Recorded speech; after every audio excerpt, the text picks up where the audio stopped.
थेट आपण जाऊयात सह्याद्रीवर।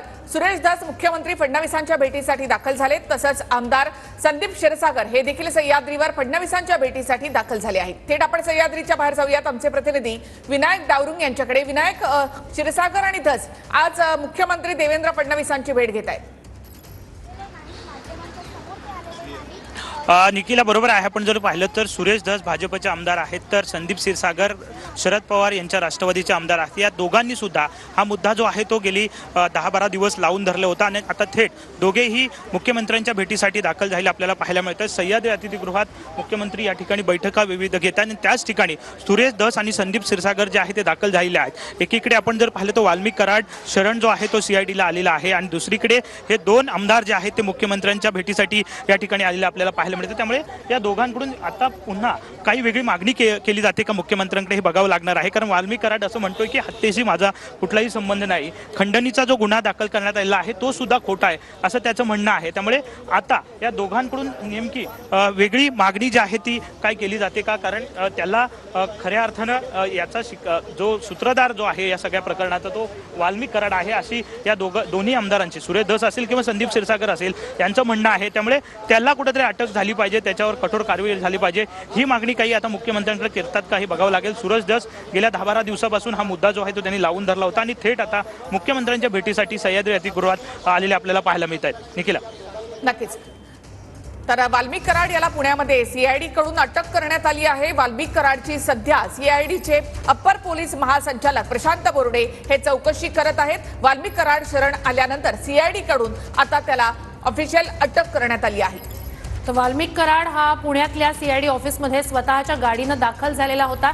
साधारणतः 12:15च्या सुमारास 12 ते 12:15च्या सुमारास वाल्मिक कराड हा सीआयडीच्या ऑफिसमध्ये दाखल झाला होता आणि तेव्हापासून सीआयडीचे अप्पर पोलीस महासंचालक जे आहेत ते कराडची चौकशी करतायत। तर वाल्मिक कराड याला आता अटक दाखवण्यात आली आहे आणि त्याला आता केस कोर्टामध्ये हजर केलं जाणार आहे। त्याला केस कोर्टात नेलं जाणार की ऑनलाईन त्याची इथून हजेरी लागणार हे पाहणं देखील महत्त्वाचं ठरेल। मात्र एकूणच वाल्मिक कराड याला अटक करण्यात आल्यानंतर त्याला मुंबईमध्ये आणण्यात येणार का की सीआयडी तिथेच त्याची चौकशी करणार हे पाहणं देखील महत्त्वाचं असेल। वाल्मिक कराड सीआयडी समोर शरण। वाल्मिक कराड पुण्याच्या पाषाण रोडवरील सीआयडी कार्यालयात शरण। केज पोलीस ठाण्यात 12 डिसेंबर रोजी वाल्मिक कराड विरोधात खंडणीचा गुन्हा दाखल झाला। खंडणीचा गुन्हा दाखल झाल्यावर 19 दिवसांनी कराड पोलिसांसमोर शरण आला। गेल्या काही दिवसांपासून वाल्मिक कराड फरार असल्याचा विरोधकांचा आरोप। वाल्मिक कराडचा संतोष देशमुख हत्या प्रकरणात सहभाग, विरोधकांचा आरोप। राजकीय द्वेषापोटी माझं नाव संतोष देशमुख हत्या प्रकरणात जोडलं असा आरोप कराडने केला।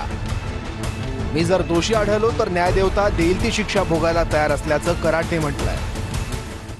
आता आम्हाला तर एवढंच वाटतंय की ज्यांनी माझ्या वडिलांची हत्या केली त्यांना म्हणजे माझ्या वडिलांना न्याय मिळण्यासाठी आमची एक मागणी आहे। आम्ही तर आमच्या वडिलांना आणू शकत नाहीये वापस, पण एक त्यांचं बलिदान हे न व्यर्थ जाता जे आरोपी आहेत त्यांनाही कठोरात कठोर शिक्षा झालीच पाहिजे असं आम्हाला वाटतं।